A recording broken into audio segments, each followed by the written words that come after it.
जितने बच्चे भी ज्वाइन कर चुके हैं।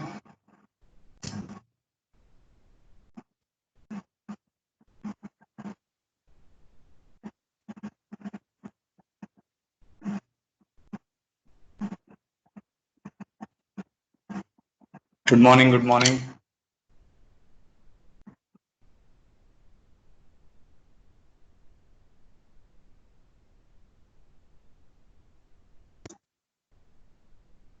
ठीक है, चलो स्टार्ट करते हैं। कल हम प्रॉपर्टीज पढ़ रहे थे और कुछ एक आधा क्वेश्चन ही हमने स्टार्ट किया था, तो आज हम उसके आगे पढ़ेंगे। ठीक है। डाउट्स के लिए हम सैटरडे को भी, जैसे मैंने बोला, हम रिवीजन क्लासेस भी रखेंगे, तो एक डाउट क्लास भी एक्स्ट्रा रख लेंगे। जैसे अभी कुछ बच्चों को असाइनमेंट में भी डाउट आ रहा है, मेरे को बहुत बच्चों ने भेजा है असाइनमेंट, कुछ बच्चों ने सॉल्व भी कर लिया है, वो हम रखेंगे। We will keep a separate session for it. Class के टाइम पे हम थोड़ा पढ़ लेते हैं, क्योंकि ऑलरेडी बहुत ही कम हो पाया था कल भी। ठीक है, चलो। तो अब मैं आपको एक मैं बता रहा था, लास्ट जो हमने किया था, हमने प्रॉपर्टीज जो हम पढ़ रहे थे उसमें एक दो प्रॉपर्टीज मुझे आपको और बतानी थी, तो पहले वो देख लेते हैं। हाँ, एक प्रॉपर्टी जो हम लास्ट में डिस्कस कर रहे थे, एक तो हम ये डिस्कस कर रहे थे कि जो टी एन होता है, T N is equal to S N minus one for N greater than equal to two. ठीक है, एक तो हमने ये डिस्कस किया था। नेक्स्ट, अगर कभी भी आपसे ये पूछ लिया जाए, जैसे कोई एपी है, मान लो हम उसको ऐसे बोल देते हैं A1 A2 A3 so on to AN minus one comma AN। ये हमारे पास एक एपी है। ठीक है, तो मतलब जेई के पर्सपेक्टिव से आपको बता रहा हूँ कि अगर ये एक एपी है, तो इस एपी को हम दो एपी कंसिडर करते हैं। इस एक एपी को हम दो एपी कंसिडर करते हैं। कैसे दो एपी कंसिडर करते हैं? मान लो अपने पास एपी है 1 3 5 7 9 11। ठीक है, मान लो ये एक एपी है। ठीक है, अब इसका फर्स्ट टर्म अगर आप वन मानोगे तो कॉमन डिफरेंस इसका टू आ जाएगा। ठीक है, तो ये आपकी एपी वन हो गई। अगर आप इसका फर्स्ट टर्म 11 मानोगे तो इसका कॉमन डिफरेंस -2 आ जाएगा, तो ये आपकी एपी टू हो जाएगी। तो कभी भी आपसे मान लो आप क्वेश्चन सॉल्व कर रहे हो और आपके पास एक एपी आंसर निकल, मतलब एक एपी आ गया आपके पास, तो इस एपी को आप क्या मानोगे? दो एपी मानोगे। बट अगर आपके पास कुछ ऐसी एपी आ जाए 1 1 1 1, अब इसको हम एक ही एपी मानेंगे। तो ये एक ही एपी है, ये दो एपी, मतलब 1 1 1 1 को आप चाहे फ्रंट साइड से देखो चाहे बैक साइड से देखो, इसको क्या कंसिडर करना पड़ेगा?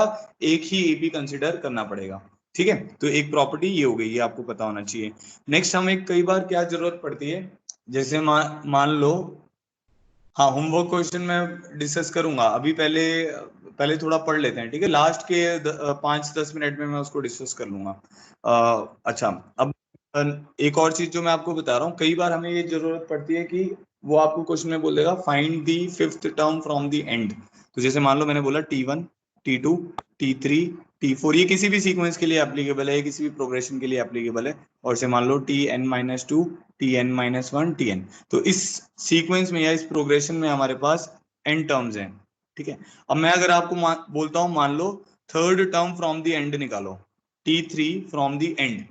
फ्रॉम द एंड कहने का मतलब है, अब आप सीक्वेंस को इस डायरेक्शन से देख रहे हो, तो आपको third term from the and निकालना है, तो इधर से देखना है। इधर से देखोगे तो third term from the and क्या आ रहा है? Tn-2 आ रहा है।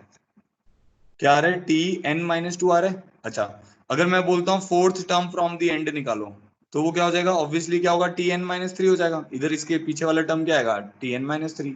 ठीक है, अगर मैं बोलता हूँ fifth term from the end निकालो, हम एक पैटर्न बना लेंगे, ये हो जाएगा Tn-4। ठीक है, तो अगर आप देखोगे, इसको मैं ऐसे लिख सकता हूँ, सफिक्स जो है n-3 + 1, इसको लिख सकते हैं n-4 + 1, इसको लिख सकते हैं सफिक्स को n-5 + 1। ठीक है, तो T R from the and जो है, उसको हम क्या लिख सकते हैं? Tn-r + 1 from the beginning. तो ये भी आपको याद रखना है कि rth term from the and जो है, वो क्या है? Tn-r + 1 फ्रॉम द बिगनिंग है। ये किसी भी सीक्वेंस के लिए एप्लीकेबल है। ठीक है, तो जैसे अगर T third from the and देखेंगे, इधर से एंड से हम थर्ड देख रहे थे, तो बिगनिंग से कौन सा टर्म था? Tn-3 + 1 which is Tn-2। ठीक है, तो ये प्रॉपर्टी मैं आपको बताना चाह रहा था। चलो, अब हम इसके प्रॉब्लम्स कर रहे हैं। कल हमने शायद एक ही प्रॉब्लम किया था, एक होमवर्क में आपको दिया था, तो सेकंड प्रॉब्लम है हमारा। ठीक है, किसी को कुछ भी प्रॉब्लम आए, होमवर्क क्वेश्चन हम डिस्कस करेंगे, मैं आपको बता चुका हूँ, वो चैट बॉक्स में लिख दे। ठीक है, अच्छा, अब ये सीक्वेंस है हमारे पास से log a log of A B. अब मैं जैसे सीक्वेंस बोल रहा हूँ या प्रोग्रेशन बोल रहा हूँ, वो आपको ध्यान रखना है कि मतलब एक ही बात है, मतलब हम यहाँ पे ना इस पूरे चैप्टर में प्रोग्रेशन ही पढ़ रहे हैं, तो अगर मेरे मुंह से अगर सीक्वेंस निकल जाता है तो आपको ये ध्यान रखना है मैं प्रोग्रेशन की ही बात कर रहा हूँ। लॉग ए बी स्क्वायर, जिसको लॉग नहीं आता मैं उसकी प्रॉपर्टी बता दूंगा जो इसमें यूज होगी, A B cube and so on. ये एपी में है, इज इन एपी। ठीक है, तो आपको क्या करना है, फाइंड एक तो कॉमन डिफरेंस, स्मॉल डी कहने का मतलब common difference, and nth term. जल्दी से करो कॉपी में, रफ कॉपी रखो अपने पास और एकदम एक्टिव रहो, एकदम जान होनी चाहिए आपके अंदर, ताकि हम बहुत अच्छे से पढ़ाई कर पाए। log a b square log a b cubes is so on to n terms is in AP, find common difference d and tn। जिसका आंसर आ जाता है वो उसमें लिखो चैट बॉक्स में।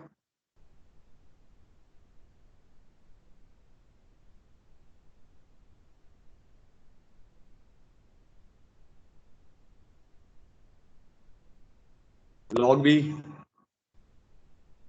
ठीक है, common difference is log b, ठीक है, कॉमन डिफरेंस log b है, ठीक है, सही बोल रहे हो। nth term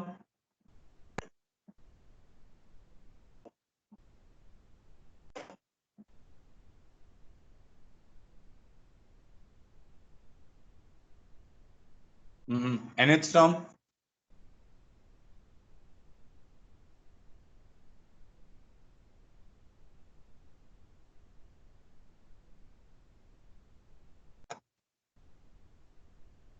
log a plus N minus one, ठीक है, बहुत बढ़िया। देखो बहुत ही इजी था, जिसको ये प्रॉपर्टी नहीं पता है, नए बच्चे होंगे कुछ जिनको प्रॉपर्टी नहीं पता होगी, वो सुनो एक बार ध्यान से। लॉग, ये प्रॉपर्टी होती है log ऑफ एम एन, जो होता है वो होता है log m plus log n। ये प्रॉपर्टी आपको पता होनी चाहिए, ठीक है, इस प्रॉब्लम को करने के लिए। जिसको नहीं पता है घबराना नहीं है, हम रिवीजन क्लास में इसको कवर अप कर लेंगे। तो log ऑफ एम एन किसके बराबर होता है, log m plus log n। तो इस सीक्वेंस को हम लिख सकते हैं log a plus log b। ठीक है, नेक्स्ट क्या आ जाएगा, अच्छा एक और प्रॉपर्टी इसमें यूज हो रही है, log ऑफ m की पावर अगर k है मान लो, तो ये जो k होता है ये आगे चला जाता है, इसको हम लिखते हैं k log m। ये दो प्रॉपर्टी इसमें यूज हो रही हैं। log ऑफ mn क्या होता है, log m plus log n। log of m की पावर k क्या होता है, वो k पावर वाला जो होता है ना वो आगे चला जाता है, वो इसी प्रॉपर्टी से डिराइव होता है एक्चुअली में। तो अब जैसे ये वाला जो log of a b square है, इसको हम लिखेंगे log a plus log of b square. Next term क्या आ जाएगी इसकी, log of a plus log of b cube. ठीक है, ऐसे करते करते चलेंगे। तो अब ये सीक्वेंस क्या बन जाएगा, log a, ये बन जाएगा log a plus log b। ठीक है, अभी अभी मैंने आपको बताया ये जो पावर होती है इसके आगे जाके बैठ जाएगी, तो ये क्या बन जाएगा log a plus two log b। ठीक है, ये क्या बन जाएगा log a plus three log b, and so on.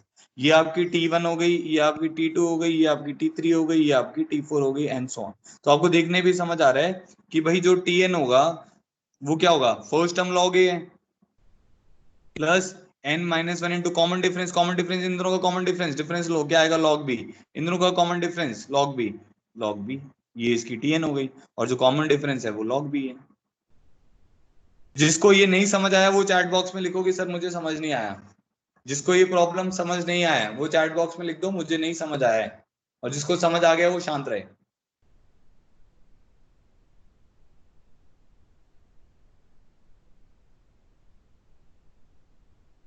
सबको समझ आ गया, कोई ऐसा बच्चा जिसको नहीं समझ आया हो। इसमें बेटा दो प्रॉपर्टी का यूज है, log ऑफ एम एन, मतलब ये सीक्वेंस था हमारे पास, ठीक है, वो एक्चुअली में एपी है। ठीक है, तो log ऑफ एम एन किसके बराबर लिखा हमने, log m plus log n। ठीक है, ये प्रॉपर्टी होती है log ऑफ m की पावर k को हम क्या लिख सकते हैं, k log m। फिर मैंने उस प्रॉपर्टी को यूज करके इसको ओपन अप कर दिया, बस फिर हमें समझ आ गया कि वो एपी बन रहा है जिसका कॉमन डिफरेंस log भी है, और nth टर्म भी हमें समझ आ गई। ठीक है, चलो नेक्स्ट प्रॉब्लम करते हैं, थर्ड प्रॉब्लम। थर्ड प्रॉब्लम है हमारे पास, if A comma B comma C comma D comma E is in AP. ये अब एपी में है, बड़ा इजी प्रॉब्लम है, आपने टेंथ में देखा होगा, आर डी शर्मा में होगा मेरे ख्याल से।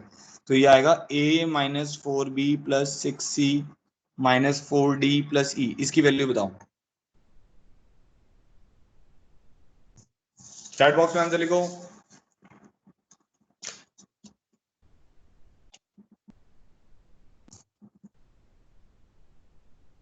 जीरो, हाँ बहुत बढ़िया। बड़ा इजी सा प्रॉब्लम है। और बाकी बच्चों का नहीं आया जीरो? श्रुति का आ गया, ठीक है, अंकित का आ गया, अश्मित का आ गया,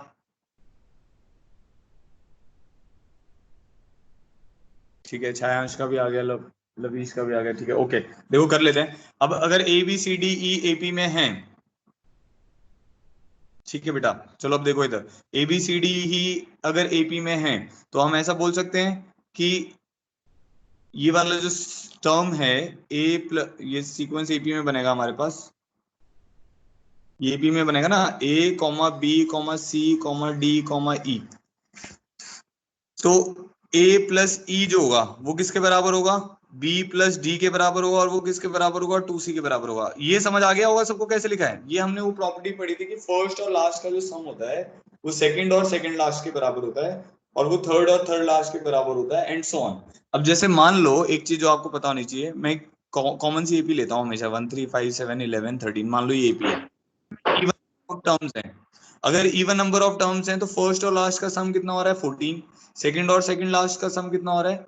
1 3 5 7 11, और हाँ ठीक है, फर्स्ट और लास्ट का सम कितना हो रहा है?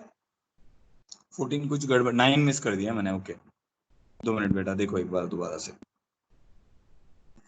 फॉर एग्जाम्पल मैं ले रहा हूँ 1 3 5 7 9 और 11, हाँ अब मैंने 6 टर्म्स ली हैं। तो इन दोनों का सम कितना हो रहा है? 12। इन दोनों का भी सम कितना हो रहा है? 12। इन दोनों का भी सम कितना हो रहा है? 12। तो फर्स्ट और लास्ट का जो सम है वो सेकंड और सेकंड लास्ट और थर्ड लास्ट के बराबर है। मान लो आपने जो एपी ली उसमें ऑड नंबर ऑफ टर्म्स ले लिया। अब फर्स्ट और लास्ट का सम कितना हो गया? 10। सेकंड और सेकंड लास्ट का सम भी कितना हो गया? 10। और जो बीच वाली टर्म बचेगी ना उसका डबल होगा वो, मतलब 10 is equal to 2 times of 5। ठीक है, तो वो बीच वाली टर्म जो होगा वो उन दोनों का एक्चुअली में मीन होगा। मीन का मतलब होता है एवरेज, ठीक है। तो अब इसको हमने मान लिया से के, ये जो पूरा टर्म था A plus E B plus D और टू सी को हमने क्या मान लिया? के, क्योंकि हमें एपी से पता है ये एपी में है, तो फर्स्ट और लास्ट का सम सेकंड और सेकंड लास्ट के बराबर होगा, इक्वल टू 2 सी होगा। तो अब इसको मैं लिख सकता हूँ ए प्लस ई, इसको मैं ऐसे लिख देता हूँ, -4 times of B plus D plus 6 C. तो ए प्लस ई कितना हो गया? के, माइनस ये कितना हो गया? 4 के, ये कितना हो जाएगा? 6 सी की जगह हम क्या लिख सकते हैं? 3 × 2 सी, तो ये वाली टर्म 3 के बन जाएगी। तो के प्लस 3 के माइनस 4 के कैंसिल आउट होकर हमारे पास आंसर 0 आ जाएगा। समझ आ गया? इजी सा प्रॉब्लम था वैसे, ठीक है, एबी की प्रॉपर्टीज थी। इसको आप किसी और तरीके से भी कर सकते हो, आप इसको ऐसे भी कर सकते हो कि भाई बी को मान लिया ए प्लस डी, सी को मान लिया ए प्लस 2 डी, ऐसे करके।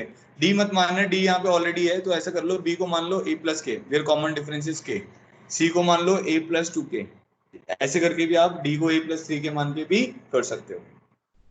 ठीक है, नेक्स्ट प्रॉब्लम पे आते हैं। Given two APs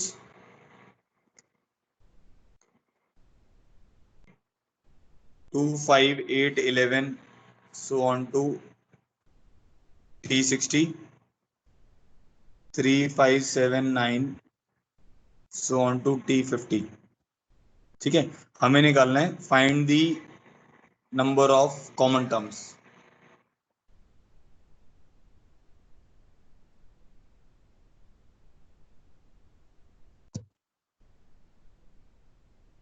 2 5 8 11 so on to T60 3 5 7 9 so on to T50, we have to find the number of common terms।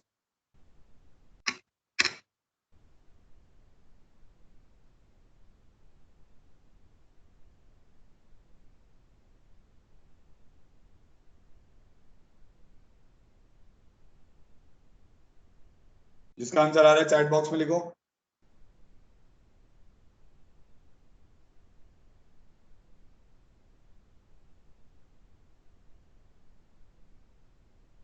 Thirty.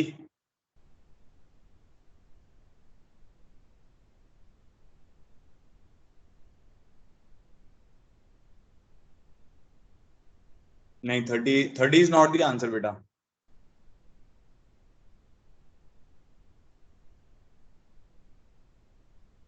Seventeen is the answer, हाँ 17 सही है।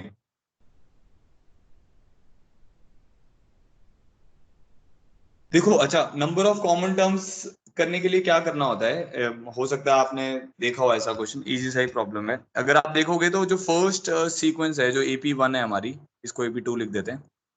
AP1 जो है उसमें पहली टर्म आपकी क्या आ रही है? 2, फिर 5, फिर 8, तो कॉमन डिफरेंस कितने का चल रहा है? 3 का चल रहा है। तो 5 आ गया उसका, मतलब पहली वाली जो ये सीक्वेंस है इसका कॉमन डिफरेंस 3 का चल रहा है, और नेक्स्ट जो है उसमें कॉमन डिफरेंस हमारा 2 का चल रहा है। तो जो अब कॉमन टर्म्स आएंगी ना, उनका कॉमन डिफरेंस जो होता है ना वो एलसीएम आता है इन दोनों का, मतलब 6 आएगा, वो लीस्ट कॉमन मल्टीपल आता है वो इन दोनों का। ठीक है, वो आप रख के मतलब लिख कर चेक कर सकते हो, जैसे अभी लिखते हैं एक बार, चलो इसकी थोड़ी आगे वाली टर्म्स लिखते हैं। तो 2, 5, 8, 11, 3 का कॉमन डिफरेंस है 14, 17, 20, 23, 26 एंड सो ऑन, ऐसे चल रहा है। AP2 में 2 का कॉमन डिफरेंस है 3, 5, 7, 9, 11। ठीक है, नेक्स्ट हमारे पास क्या आएगा 13, फिर 15, फिर 17, फिर 19, फिर 21। अब देखो, अब कॉमन टर्म्स लिखने की कोशिश करो, पहले 5 आएगा, ठीक है, फिर 11 आएगा। देखो यहां से, देखो मैंने बताया था इन दोनों का एलसीएम कितना होगा, तो जो नया डी होगा वो इन दोनों का एलसीएम होगा, एलसीएम ऑफ, यहाँ लिख देता हूँ, एलसीएम ऑफ 2, 3, तो वो किसके बराबर आएगा, 6 के बराबर आएगा। समझ रहे हो? तो हमारे को ये समझ आ रहा है कि नेक्स्ट 11 आना चाहिए। और देखो आपके पास 5 कॉमन है, उसके बाद फिर 11 कॉमन है, फिर 17 कॉमन होगा, देखो 17 कॉमन आएगा। नेक्स्ट कौन सा कॉमन आएगा, इसके बाद 23 आएगा, 23 कॉमन आएगा। समझ गए सब लोग? तो हमें ये समझ आ गया कि अगर दो एपी में से कॉमन एपी निकालनी है तो एक चीज का जो हमें ध्यान रखना है कि भाई जो कॉमन डिफरेंस आएगा वो उन दोनों का एलसीएम होगा। पहली चीज हमें ये पता चल गई। अब मेरे पास जो कॉमन एपी आई है, एपी विद कॉमन टर्म्स, ठीक है, वो क्या आई है हमारे पास 5, 11, 17, 23 एंड सो ऑन। अब मुझे ये फाइंड आउट करना पड़ेगा भाई ये एपी कहां तक जाएगी, या इसकी लास्ट कॉमन टर्म क्या होगी। ठीक है, ये हमें सोचना पड़ेगा कि लास्ट कॉमन टर्म कौन डिसाइड करेगा, ऊपर वाली एपी डिसाइड करेगी या नीचे वाली एपी डिसाइड करेगी, तो उससे हमें चेक वो देखना पड़ेगा। तो अब हमें ये देखना पड़ेगा कि इसका T60 कितना है। तो पहले वाली एपी का T60 कितना होगा, 2 + 59 × 3 होगा। ठीक है, 2 + 59 × 3 होगा, कॉमन डिफरेंस उसका 3 है और टोटल नंबर ऑफ टर्म 60 है। नेक्स्ट वाला जो सीक्वेंस है इसमें कितना आएगा, 3 + 49 × 2 आएगा। तो कौन सा टर्म हमारा छोटा है, क्योंकि कॉमन टर्म्स निकालने के लिए आपको ये देखना पड़ेगा कौन सी टर्म हमारी छोटी है। तो हमें ये क्लियरली पता चल रहा है ये वाली टर्म हमारी छोटी है, 101। समझ आ रहा है सबको, 101 छोटी है, तो मतलब ये वाली जो सीक्वेंस चलेगा ये मैक्सिमम कहां तक चलेगा, 101 तक चलेगा। ठीक है, तो अब इसको देख लेते हैं। अब इसको मैं ये लिख सकता हूँ, Tnth टर्म जो मेरा रहेगा कॉमन टर्म्स में वो क्या रहेगा, 5 + n-1 × 6 रहेगा। ये या तो 101 के बराबर हो सकता है या 101 से कम हो सकता है, तो मैंने ये ऐसे लिख दिया। अब जो लास्ट कॉमन टर्म है उसको निकालने के लिए आपको ये देखना पड़ेगा कि भाई अगर मान लो क्वेश्चन होता कि find the last common term, तो आपको अब ये पता चल गया इसका लास्ट कॉमन टर्म 101 है। इसका जो लास्ट कॉमन टर्म है वो कितना आ रहा है, 3 9 27, 15 170 179 आ रहा है इसका लास्ट कॉमन टर्म। ठीक है, तो ऑब्वियसली इस वाली टर्म का जो लास्ट टर्म है वो 179 आ रहा है, इस वाली टर्म का लास्ट टर्म जो है 101 आ रहा है, तो कॉमन टर्म्स तो 101 तक की हो सकती हैं। तो आपको अब ये देखना पड़ेगा कि इस सीक्वेंस में 101 आ रहा है कि नहीं आ रहा है। ठीक है, ये आप चेक कर सकते हो इसी से, इसी कैलकुलेशन से। 5 + n-1 × 6 = 101 लिख के देख लो, अगर n उसमें से नेचुरल नंबर निकल आता है तो इसका मतलब कॉमन टर्म 101 होगा। ठीक है, तो मैंने लेस देन इक्वल टू इसीलिए तो लगाया है, अगर 101 लास्ट कॉमन टर्म होगा तो आपको n मिल जाएगा, अदरवाइज क्या होगा, n आ जाएगा कि भाई less than equal to something, वही निकालते हैं। तो ये वाली टर्म बन गई n-1 × 6 is less than equal to 96। ठीक है, तो n-1 is less than equal to 16 और n is less than equal to 17। तो n जो होगा वो आपका जो टर्म होगा वो क्या बनेगा, 17 या 17 से कम बनेगा, क्योंकि इक्वालिटी होल्ड कर रही है। इसका मतलब लास्ट कॉमन टर्म जो है हमारे पास वो 101 ही होगी, लास्ट कॉमन टर्म 101 ही होगी, क्योंकि इक्वालिटी होल्ड कर रही है बेटा, और n इज 17। तो कॉमन नंबर ऑफ टर्म्स हमारे पास 17 होंगी। ठीक है, अब किसी को नहीं समझ आया तो वो फिर चैट बॉक्स में लिखो कि सर मुझे नहीं समझ आया।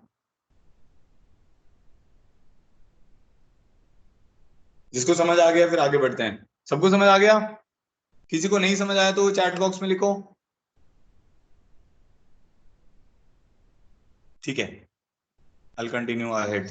चलो आगे बढ़ते हैं। नेक्स्ट प्रॉब्लम है हमारे पास, ये भी बड़ा सिंपल सा प्रॉब्लम है।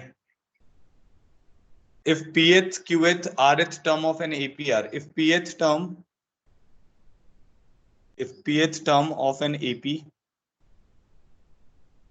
is equal to small a, ठीक है, qth term of an AP is equal to small b and rth term of an AP is equal to small c, so we have to find the value of, there are two terms, ये भी RD Sharma में question है जहां तक मुझे पता है, a times of q minus r। आप सबको मेरी आवाज सुन रही है? एक बार चैट बॉक्स में लिखो यस, स्क्रीन अगर शेयर हो रही है तो लिखो एक बार। Yes sir. Okay okay okay. मुझे एक बच्चा मैसेज कर रहा है कि sir I can not hear you. ठीक है ओके।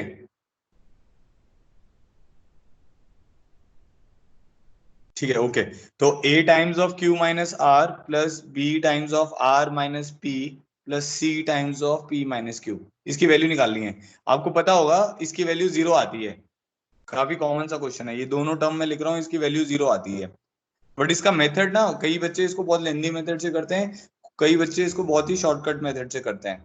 तो अब वही हम डिस्कस करेंगे। ये मैं डायरेक्ट इसको टाइम नहीं दे रहा हूँ आपको करने को, मैं डायरेक्ट बता रहा हूँ। ठीक है। तो क्या करते हैं, मान लेते हैं हमारा फर्स्ट टर्म जो है सीक्वेंस का वो कैपिटल ए है और कॉमन डिफरेंस कैपिटल डी है।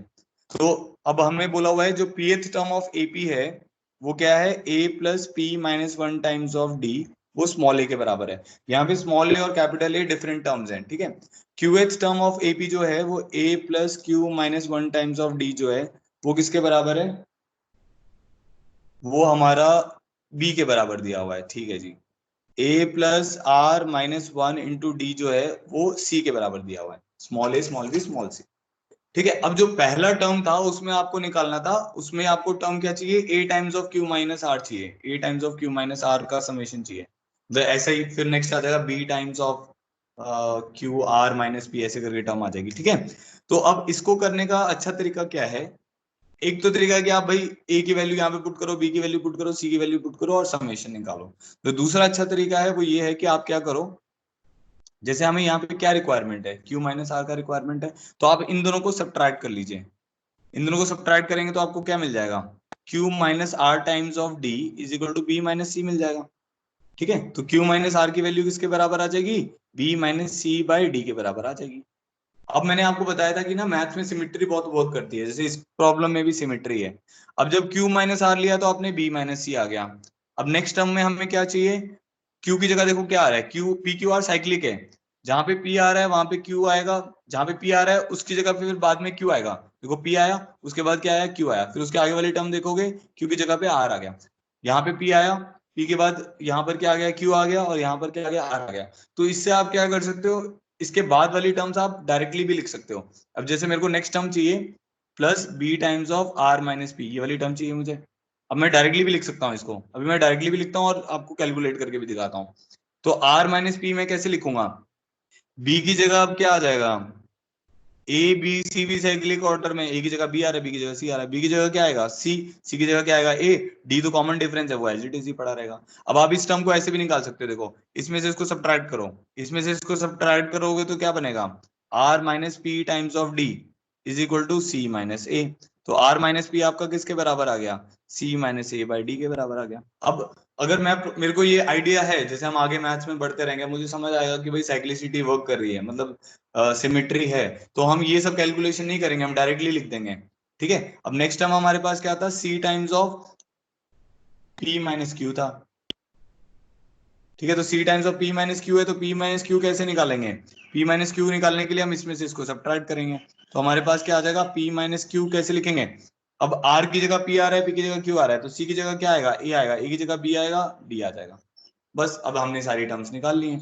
अब हमें निकालना क्या था, A times of Q minus R, B times of R minus P, C times of P minus Q. अब उनकी वैल्यूज रख दो यहाँ पे, क्यू माइनस आर की वैल्यू क्या है, B minus C by D. फिर अब देखो इधर भी आप डायरेक्ट लिख सकते हो, ए बी सी है तो बी के बाद क्या आएगा, B C A by D, C के बाद क्या आएगा, बी सी ए, फिर सी के बाद ए और बी बाई डी। अगर आप एलसीएम ले लोगे तो आपके पास आ जाएगा A B minus A C, B C minus A B, A C minus B C whole divided by D. अब सारी टर्म्स आपस में एक दूसरे को कैंसिल कर देंगी, आंसर हमारा जीरो आ जाएगा। सिमिलरली आपके सेकंड पार्ट का भी आंसर जीरो आ जाएगा, वो भी आप कर सकते हैं। अब उसमें आपको ए माइनस बी वाला टर्म बनाना है। अगर आप ए माइनस बी वाला टर्म बनाना चाहते हैं तो वो कैसे बनेगा, अब आपको ना इधर से सब्ट्रैक्ट करना पड़ेगा, इन दोनों को सब्ट्रैक्ट करो, और ए माइनस बी की जगह क्या लिखना, वहां पर आ जाएगा P minus Q times of D, तो वो ए माइनस बी की जगह रखना पड़ेगा। ठीक है। चलो अब आगे बढ़ते हैं, अब एक थोड़े से और अच्छे प्रॉब्लम करते हैं। ये हमारा कौन सा प्रॉब्लम हो गया, फिफ्थ प्रॉब्लम। अब सिक्स प्रॉब्लम देखो, अब ये आपको ट्राई करना है और मुझे बताना है, if B plus C minus A by, A comma C comma C plus A minus B divided by B, comma a plus b minus c divided by c. This sequence is in AP. Then we have to find a, b, c are in AP, GP, HP, AGP. ठीक है, ये find out करना है।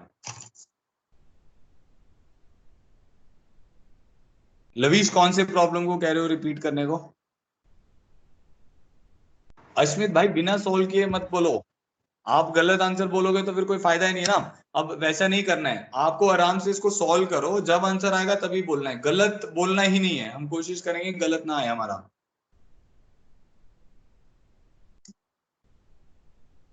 हाँ Lovish, fifth में बताया था, तब तक बाकी बच्चे इसको ट्राई करो। फिफ्थ में मैंने ये बताया था बेटा, देखो आपको क्या बोला हुआ था, पीएच टर्म क्या है एपी का, स्मॉल ए, क्यूएच टर्म क्या है, स्मॉल बी, आरएच टर्म क्या है, स्मॉल सी। तो हमने एक एपी मान ली जिसका capital first term capital A है और कॉमन डिफरेंस कैपिटल डी है। तो पीएच टर्म कैसे लिख सकते हैं, A plus P minus one into D is equal to small A. ये तो समझ आ गया होगा, ठीक है, ये वाला पार्ट तो समझ आ गया होगा। क्यूएथ टर्म कैसे लिखेंगे, A plus Q minus one into D small B, A plus R minus one into D small C. ठीक है, अब हमें निकालना क्या था, हमें ये वाला टर्म निकालना था, ये जो इधर लिखा हुआ है A times of Q minus R. अब क्यू माइनस आर निकालने के लिए मैंने क्या किया, इसमें से इसको सब्ट्रैक्ट कर दिया, तो क्या बन जाएगा, ए से ए कट जाएगा, आप कॉमन निकालोगे तो वन से वन भी कट जाएगा, तो Q minus R times of D B minus C आ गया। ठीक है, तो क्यू माइनस आर किसके बराबर आ जाएगा, B minus C by D के बराबर आ जाएगा। ऐसे ऐसे हम क्या कर सकते हैं, आर माइनस पी भी निकाल सकते हैं जो रिक्वायर्ड टर्म है, और पी माइनस क्यू भी निकाल सकते हैं। फिर उनकी वैल्यूज पुट कर दी, तो वैल्यू पुट करने पे एलसीएम सेम आ गया, टर्म्स कैंसिल आउट होके जीरो हो गई। ऐसे सिमिलरली आपका बी पार्ट भी होगा। ठीक है, अच्छा आप सिक्स प्रॉब्लम पे आते हैं। हाँ भाई, किसी का भी आंसर है, AP is the wrong answer. हाँ भाई जलज, आप बताओ बेटा, Jalaj how did you do it, ये वाले प्रॉब्लम को, सिक्स प्रॉब्लम को। किसी का अगर स्टिल डाउट रह जाता है तो वो मुझे अलग से कॉल करके भी पूछ सकता है। ठीक है, आप 11 to 12 मतलब जब भी आपकी क्लासेस खत्म हो जाए दोपहर में आप कॉल करके पूछ सकते हो। हाँ Jalaj, will you please tell me. Sir पहले तो 2 ऐड कर दिया, हाँ हाँ हाँ, और सर फिर ए प्लस बी प्लस सी कॉमन आ गया। ठीक है, बहुत बढ़िया। तो वो कॉमन हटा सकते हैं उसमें से, एपी में से। Yes sir. अच्छा फिर, सर फिर एच पी आ गया। हाँ फिर एचपी आ जाएगा। ठीक है, देखो अब इस प्रॉब्लम को करने के दो तरीके हैं। अब जैसे जलज ने बताया, उसने काफी अच्छा बताया। देखो क्या है कि अगर जैसे ये सीक्वेंस दिया हुआ है, अब एक बच्चा क्या करेगा जिसने अभी तक 10th तक की एपी पढ़ी हुई है, तो वो क्या करेगा, वो ऐसे लिखेगा कि भाई B plus C minus A by ए।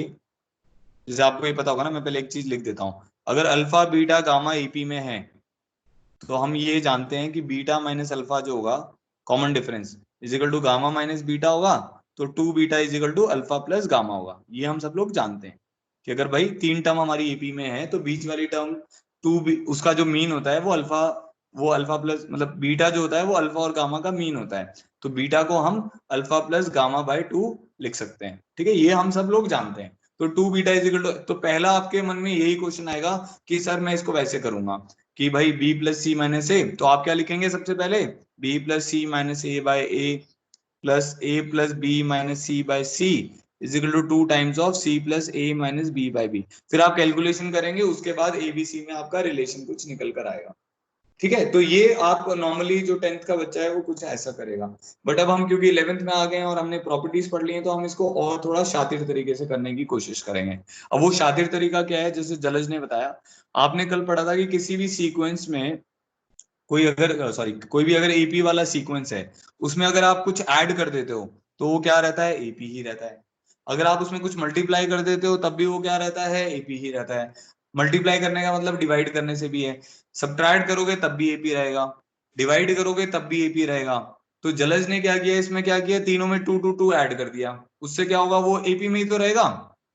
देखो ये वाला जो तरीका है जो आप पहले करते आ रहे हो ये भी सही है, इसमें कोई दिक्कत नहीं है, बट अब आपको क्या करना है, आपको अपने दिमाग को ऐसे यूज करना है कि भाई मैं प्रॉब्लम को जल्दी से जल्दी सॉल्व कर सकूं। तो अब जो हम तरीका बताएंगे वो थोड़ा सा ज्यादा अच्छा है और वो जल्दी भी होगा।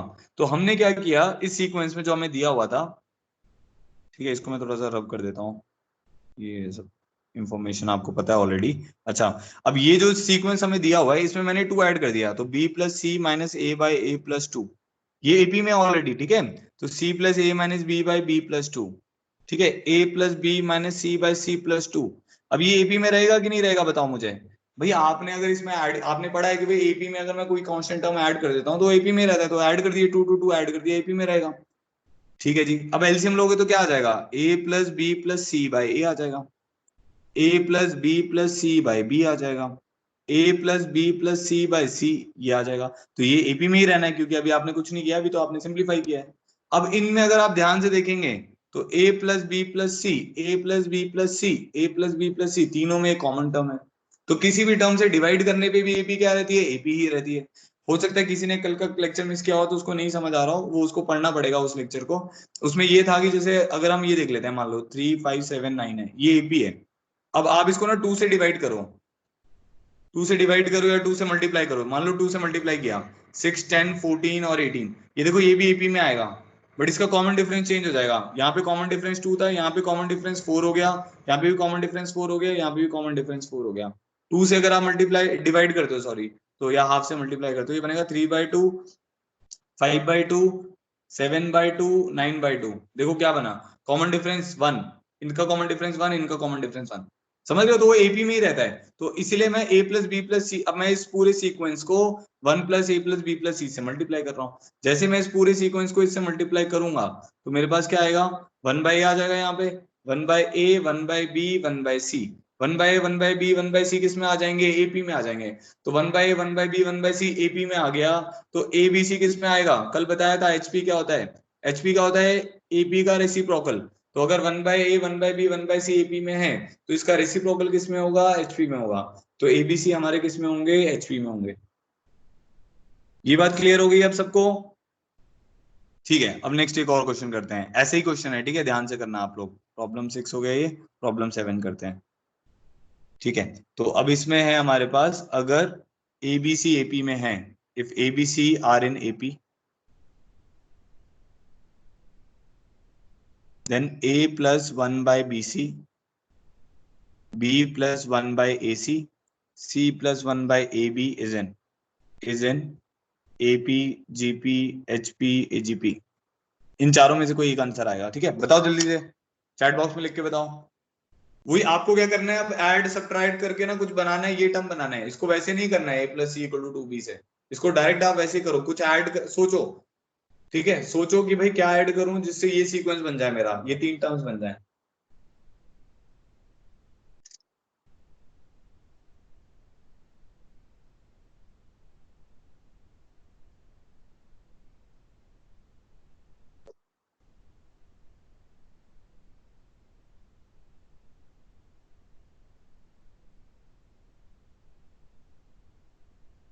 एपी, ओके, तनीषा का आंसर आ गया एपी, जलज का भी आ गया, ओके। एनीबडी एल्स, करो करो ट्राई करो, कोई नहीं, घबराओ नहीं।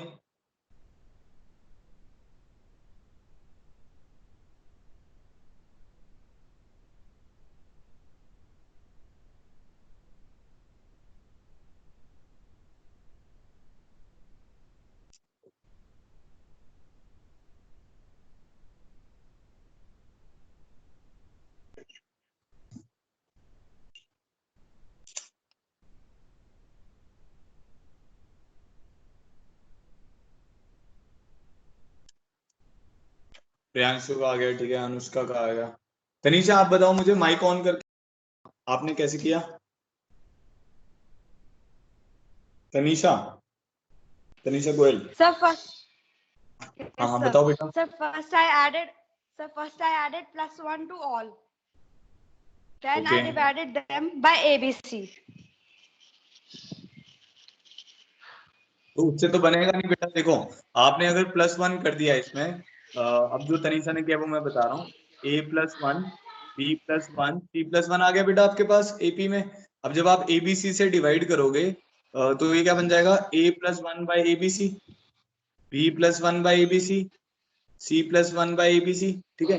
अब ये वाली टर्म तो आपकी बन गई 1 बाई बीसी, प्लस आपके पास 1 बाई एबीसी आ गया ना बेटा, तो हमारे पास तो है a+1 बाई बीसी, हमारे पास टर्म जो है वो है ए, ठीक है, तो ये आपने मिस्टेक कर, कोई नो प्रॉब्लम। Yes sir. अब और है, ठीक है, नो प्रॉब्लम।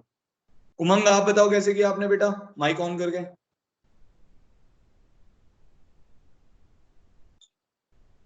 उमंग, ठीक है। शौर्य आप बताओ, शौर्य गुप्ता। सर आपने यही बताया था कि एपी में कुछ भी ऐड करेंगे तो वो एपी ही रहेगी। बहुत बढ़िया। तो कुछ भी ऐड नहीं, कुछ भी ऐड नहीं करना है बेटा, कोई एक नंबर ऐड कर सकता है तो, ठीक है, ओके, नो प्रॉब्लम। हाँ उमंग, ठीक है, नो प्रॉब्लम। हाँ शौर्य आप बताओ क्या कह रहे हो। मैं कुछ भी, देखो मैंने आपको बताया एपी में कोई नंबर ऐड करोगे तो एपी में रहेगा, ठीक है, ये बताया हुआ है आपको, कुछ भी ऐड नहीं करना है। एपी में जीपी ऐड कर दोगे तो एपी नहीं बनेगा बेटा, ठीक है। हाँ अब आगे बोलो शौर्य। चलो ठीक है, नो प्रॉब्लम। और किसका हुआ? देखो आंसर निकालना जरूरी नहीं है, ये एग्जैक्ट मेथड से निकालना जरूरी है। सर नाम है कल आप कौन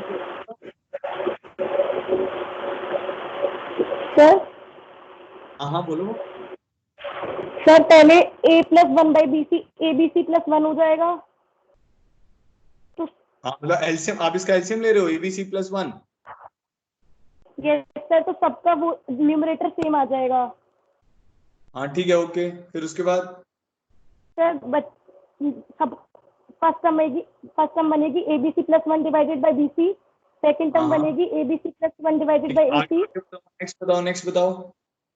सर उसके बाद हम उन्हें माइनस करेंगे तो फिर न्यूमरेटर में d आ जाएगा। नहीं देखो, चलो कोई नहीं, अभी रुक जाओ एक बार। हाँ और अब और जलज आप बताओ आपने कैसे किया। बेटा आप माइक अपना क्लोज करो, जलज को बोलने दो एक बार, रुको मैं बताता हूँ आप क्या गलती कर रहे हो। हाँ जलज। सर पहले तो इनका एलसीएम लिया एचएम सर, इन तीनों का। सर a+1/bc का सर, मतलब हाँ। ऐड करा क्या ऐड किया? Sir a+1/bc। अच्छा सर देखो, चलो मैं बताता हूँ, रुको रुको, अभी माइक क्लोज करो अपना। देखो सुनो सब लोग, देखो बेटा हमारे को क्या करना है ना, जैसे 10th में होता था, देखो एक 10th का एग्जाम्पल बताता हूँ आपको पहले। 10th में मान लो आपको ये प्रूव करना है, सीकेंड स्क्वायर, मान लो ऐसा लिखा हुआ है, कुछ ऐसा लिखा हुआ है ऐसे कॉस, कुछ भी ऐसा लिखा हुआ है ऐसे cos square theta plus sine square theta is equal to से आपको प्रूव करना है secant square theta minus tan square theta, है ना। ऐसे मतलब मैंने बहुत सिंपल सी आइडेंटिटी सी बनाई है। तो आप क्या करते थे, आप लिखते थे left hand side is equal to 1, right hand side is equal to 1, prove हो गया। तो जनरली हम 11th में ना ऐसा नहीं करते हैं, हम ऐसा नहीं करते कि भाई लेफ्ट हैंड साइड को अलग सॉल्व कर लिया, राइट हैंड साइड को अलग सॉल्व कर लिया और दोनों को बराबर इक्वेट कर दिया। ऐसा हम कम करते हैं, जब बहुत ही मतलब मुश्किल सा प्रॉब्लम आएगा तो हम उसको ऐसा करते हैं, अदरवाइज हम नहीं करते हैं। अभी क्वेश्चन क्या था, अगर आप क्वेश्चन समझो तो ये था कि एबीसी एपी में है। अब जब एबीसी एपी में है, यहां से आपको इसमें जाना है, तो इसको अकेले आप अभी आप बस ये यूज कर सकते हो कि एबीसी आपका एपी में है, उसको यूज करके आपको ये बनाना है a+1/bc b+1/ac c+1/b। हाँ विधि आपका आ गया, तो आप बोलो। बेटा आप लोग ना एक काम करना, अगर पॉसिबल हो सके, अभी कुछ अर्जेंट नहीं है, अगर पॉसिबल हो सके एक हेडफोन लेना आप, तो वो उससे क्या होगा ना, आप मेरे से बात कर पाओगे, जैसे कुछ बच्चे बात नहीं कर पा रहे हैं, तो वो हेडफोन से बहुत इजीली बात कर पाओगे, तो बढ़िया रहेगा। हाँ विधि आप बता सकते हो कैसे किया आपने, या सर प्राची? आपने बताया था कि किसी भी एपी में कोई भी एपी ऐड या सब्ट्रैक्ट करते तो एक एपी बनती है। हाँ बहुत बढ़िया। तो सर जैसे हम इनको एलसीएम लेंगे तो abc+1/bc abc+1/ac abc+1/ab आ जाएगा। ओके फिर उससे हम 1/bc 1/ac और 1/ab ले आएंगे। नहीं वो फिर आपने फिर वही किया ना, मैं अभी वही तो कहानी सुना रहा था आपको कि इधर से नहीं चलना है अपने को। आप सब लोग क्या कर रहे हो ना, इधर से चल रहे हो, दूसरी साइड से चल रहे हो, ठीक है। हो सकता है आप डायरेक्ट अभी गैस नहीं कर पा रहे हो, ठीक है। चलो अब मैं बताता हूँ, रुको। मैं चाह रहा था कि आप इधर से मत चलें, मतलब इस स्टेटमेंट से ना चलें, आप उधर से ये वाली स्टेटमेंट बनाएं, ठीक है। वो कैसे बनेगा देखो, आप सबने सोचा सही है कि सर दो मान लो ये एक मेरी AP1 है, ABC मेरी AP1 है, ठीक है।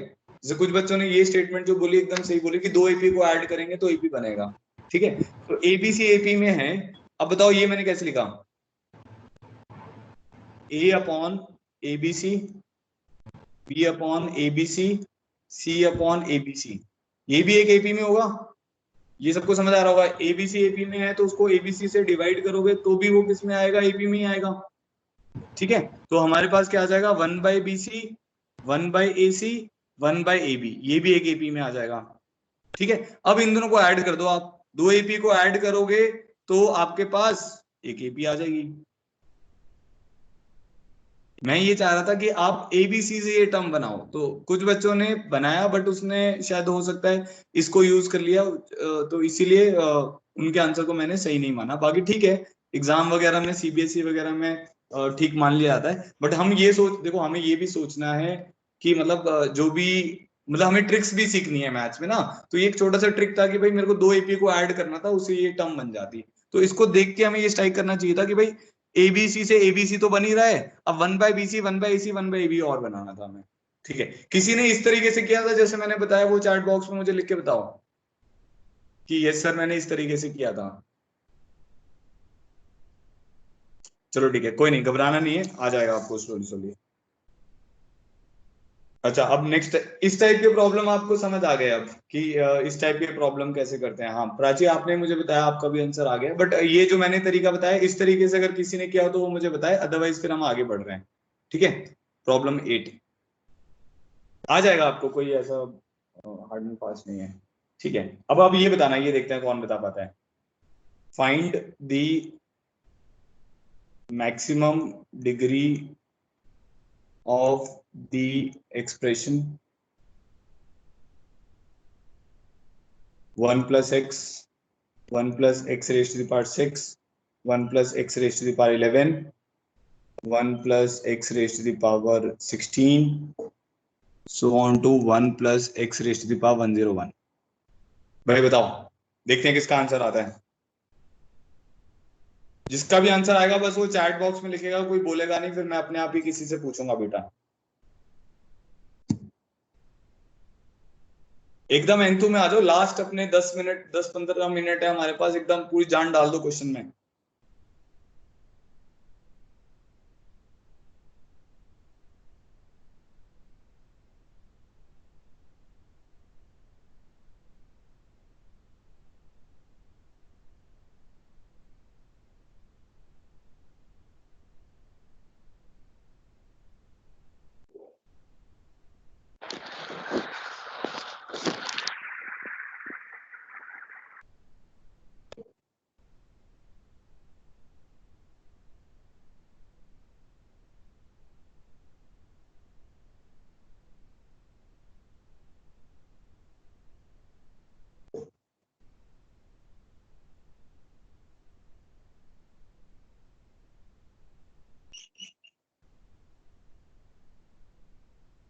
One 1071, okay. और किसी का देखो।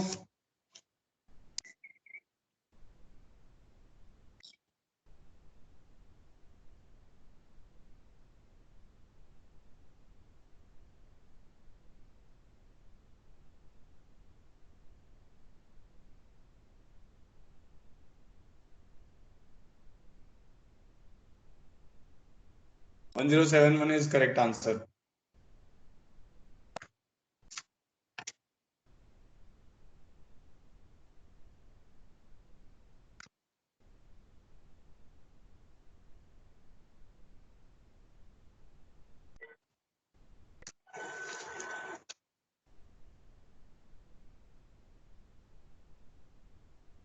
ठीक है, अब देखो मैं बता देता हूँ, टाइम थोड़ा सा कम बच रहा है। देखो इसमें अब जैसे, देखो इधर देखो सब लोग, ध्यान दो इधर।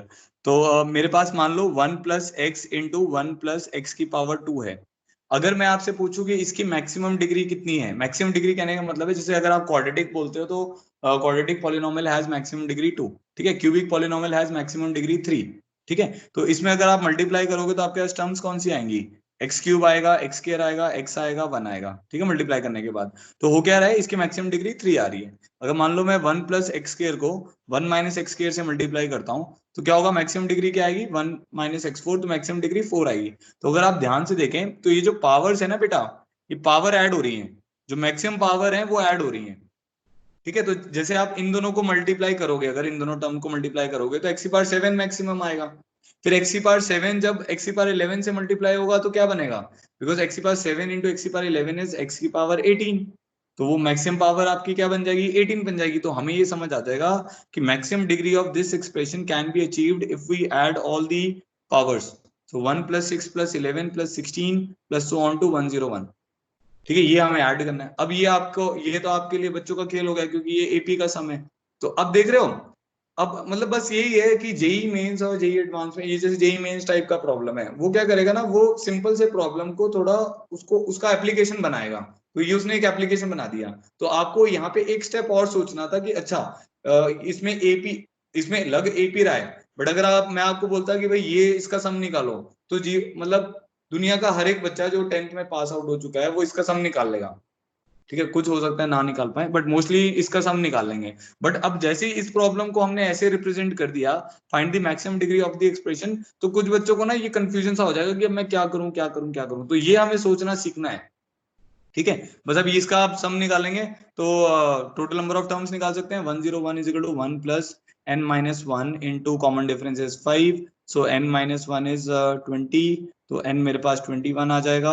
सम ऑफ टर्म्स कैसे निकालते हैं, sum of terms of AP, 21 terms हैं तो n by 2 into first plus last लिख सकते हो, तो ये आ जाएगा 21 इंटू 51, सो 21 इंटू 51 इज 1071, ठीक है। तो ये प्रॉब्लम हो गया, ठीक है। एक बार कल वाला प्रॉब्लम डिस्कस कर लेते हैं, फिर मैं आपको एक और होमवर्क प्रॉब्लम दूंगा। तो कल वाला जो प्रॉब्लम था वो ऐसा था, k is equal to 1 to 4n minus 1 raise to the power k into k plus 1 by 2 times of k square. इधर ध्यान देना सब लोग, अच्छा प्रॉब्लम है, जेई का प्रॉब्लम है। ये मल्टी करेक्ट प्रॉब्लम था, जेई एडवांस में 2013 में आया था। मैंने इसके ऑप्शंस हटा दिए थे, मैंने बस आपको इसको सिंप्लीफाई करने को बोला था, ठीक है। अच्छा ये जो सिंबल होता है समेशन का, इसका क्या मतलब होता है, इसका मतलब होता है ऐड करना है, आपको एडिशन करना है। तो इसका मतलब है कि k हमारा पहले 1 होगा, फिर 2 होगा, फिर 3 होगा, फिर 4 होगा, ऐसे करते करते 4n तक जाएगा, और आपको क्या करना है, फिर सारी टर्म्स को ऐड करना है, ठीक है। मेरे को कुछ बच्चों ने 4-5 बच्चों ने आंसर्स भेजे थे, उमंग ने भेजा था, खुशी ने भेजा था, अपनी ने भेजा था आई गेस। तो 4-5 बच्चों ने आंसर भेजे थे, और एक दो बच्चे थे, प्रिंस ने शायद नहीं भेजा था। कुछ एक दो बच्चे और थे जिनका नाम मेरे को ध्यान में नहीं है, तो उन बच्चों ने आंसर भेजा था। तो कुछ बच्चों का ठीक भी था, कुछ बच्चों का गलत भी था।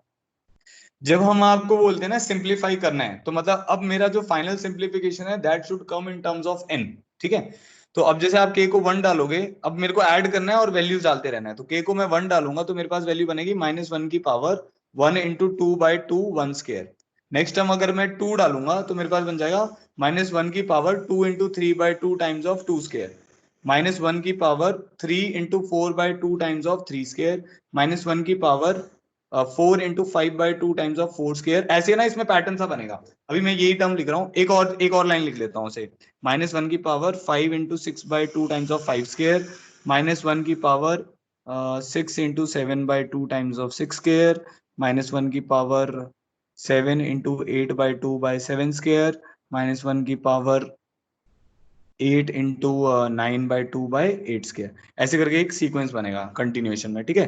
अगर आप ये देखोगे, ये 2 से 2 कैंसिल हुआ, ये बनेगा -1 स्क्वायर, ये वाली टर्म बनेगी -2 स्क्वायर, ये वाली टर्म बनेगी 3 to 6 तो +3 स्क्वायर, ये वाली टर्म बनेगी +4 स्क्वायर, ठीक है। नेक्स्ट टर्म देखोगे आएगा -5 square, -6 square, +7 square, +8 square. Next term देखोगे -9 स्क्वायर, -10 स्क्वायर, +11 स्क्वायर, +12 स्क्वायर। ऐसे अगर हम चलते रहेंगे तो हमारा जो फाइनल सीक्वेंस आएगा, कितनी टर्म्स आ रही है हमारे पास, देखो टोटल 4n टर्म्स हैं। एक रो में आपने 4 टर्म्स लिखी हुई हैं, तो कितनी रोज बनेंगी, n रोज बनेंगी। तो लास्ट टर्म जो होगा वो आपका आएगा 4n स्क्वायर। ये 4n इसीलिए भी समझ आ रहा है क्योंकि मल्टीपल आ रहा है ना, 4 8 12 16 ऐसे चलेगा, तो 4n स्क्वायर। नेक्स्ट टर्म आएगा हमारे पास 4n माइनस 1 का होल स्क्वायर। नेक्स्ट टर्म आएगा 4n माइनस 2 का whole square with negative sign 4n minus 3 का होल स्क्वायर। समझ आया सबको इतना, ठीक है। जिसको नहीं समझ आया वो बेटा सोल्यूशन देखना, आपको समझ आएगा। मतलब बस ओपन अप किया, यहाँ तक मैंने बस समेशन को ओपन अप किया है, ठीक है। अब मैं इसको इधर ही इसको और इधर थोड़ा सा सिंप्लीफाई करके लिख रहा हूँ। अब आप और देखिए, अब अच्छी बात क्या है इसमें, अगर आप थोड़ा सा ध्यान से देखेंगे, जो इसके बेस हैं 4 और 1 का सम कितना होता है 5, 2 और 3 का सम कितना होता है 5, 8 और 5 का सम होता है 13, 6 और 7 का सम भी कितना होता है 13। तो मैंने अब इसको ऐसे लिख दिया 4 square minus 1 square plus 3 square minus 2 square, ठीक है। नेक्स्ट टर्म को मैंने लिख दिया 8 square minus 5 square plus 7 square minus 6 square. ऐसे करते करते हम लास्ट तक चले गए। अब जो हमारा टर्म फर्स्ट रो क्या बनेगा, 4 प्लस 1 इंटू 4 माइनस 1, तो ये बनेगा 4 माइनस 1 इंटू 4 प्लस 1। नेक्स्ट इसके साथ वाला क्या बनेगा, 3 minus 2 into 3 plus 2। Next row में क्या आ जाएगा हमारे पास, 8 minus 5 into 8 plus 5। Next term क्या आ जाएगा हमारे पास, 7 माइनस 6 इंटू 7 प्लस 6। ऐसे करते करते लास्ट में जाएंगे तो कुछ पैटर्न आ जाएगा। एक और नीचे वाली टर्म इसकी लिख लेते हैं। नीचे वाली टर्म क्या आएगी, 9 minus 10 minus 9 sorry 10 minus 9 into 10 plus 9, क्योंकि मेरे को कम से कम 3 टर्म चाहिए सीक्वेंस डिफाइन करने के लिए। नहीं 10 नहीं है ना इसमें, सॉरी। इसके साथ क्या आएगा हमारा, 12 और 9 का 21 है ना, हाँ। तो 12 माइनस 9 इंटू 12 प्लस 9। नेक्स्ट आएगा हमारे पास 11 माइनस 10 इंटू 11 प्लस 10, ठीक है। तो ऐसे हमारा ये सीक्वेंस चलता रहेगा। अब आप देखो, पहली टर्म बनी 3 इंटू 5, नेक्स्ट टर्म बनी 1 इंटू 5, यहाँ पर क्या बनेगा 3 इंटू 13, नेक्स्ट टर्म क्या बना 1 इंटू 13, नेक्स्ट टर्म क्या बना 3 इंटू, देख रहे हो 3 कॉमन आ रहा है, 3 इंटू 21, 1 इंटू 21। फिर क्या बना, 5 कॉमन ले लोगे तो 4 into 5 plus 4 into 13 plus 4 into 21। ऐसी कितनी रोज आएंगी, n रोज आएंगी बेटा हमारे पास। तो 4 टाइम्स ऑफ हमारे पास क्या आ जाएगा, 5 plus 13 plus 21 so on to n terms. अब अगर आप ध्यान से देखोगे तो ये AP बन गया। मैंने ले रखो पापा को ना। 2 मिनट, 1 मिनट, किसी का माइक ऑन हो गया, ठीक है। तो देखो समझ आ गया, 4 into 5, 4 into 13, 4 into 21 so on to n rows. अब n टर्म्स का हम सम लिख लेंगे। क्या सम आएगा, n by 2 into 2a plus n minus 1 into d which is 8। तो हमारा फाइनल आंसर बन जाएगा 2n इंटू, ये बन जाएगा 8n प्लस 2। तो आप एक 2 कॉमन निकाल लेंगे तो 4n इंटू 4n प्लस 1, ये इसका आंसर था, ठीक है। बेसिकली क्या था कि आप इसको जब ब्रेक करेंगे ना, इसको ओपन अप करना था, फिर वो ब्रेक हो जा रहा था और ब्रेक होके फाइनली वो एक EP में बन जा रहा था। तो फिर वो देखो जेईई एडवांस का प्रॉब्लम है तो एप्लीकेशन बेस्ड है। अब इसमें लग तो AP रहा है, बट AP को करने के लिए आपको इसको ओपन अप करना आना चाहिए। कुछ बच्चों को हो सकता है ये ओपन अप करना ना आ रखा हो, वो इस चैप्टर में थोड़ा आगे भी आएगा। समेशन वाला जो पार्ट है इस चैप्टर में आगे आता ही आता है, ठीक है। चलो, जिसको नहीं समझ आया वो इसी नोट्स को देखेगा, अगर स्टिल नहीं समझ आता है वो मुझे कॉल कर सकते हैं आफ्टर 1 PM, जब जैसे आपकी क्लासेस हो जाए। एक क्वेश्चन मैं अब आपको और दे रहा हूँ, वो आप करिएगा होमवर्क में। तो हमारे प्रॉब्लम हो गए थे 8 हो गए थे, से 9th प्रॉब्लम बोल देते हैं इसको। सो 9th problem is if A1 A2 A3, जैसे ही आपका आंसर आ जाता है ना मुझे मैसेज कर देना है, तो मुझे ये समझ आ जाएगा कि आप कर रहे हैं। और आपको ये मेरे को ना असाइनमेंट, हाँ कल मैंने शायद उसमें ओरिएंटेशन लेक्चर में बोला था कि आपको असाइनमेंट मुझे PDF भेजना है। इस असाइनमेंट का नहीं भेजना है, कुछ स्पेसिफिक असाइनमेंट्स होंगे उनको मैं बताऊंगा कि उसका मेरे को PDF बना के भेजो आंसर्स का ना।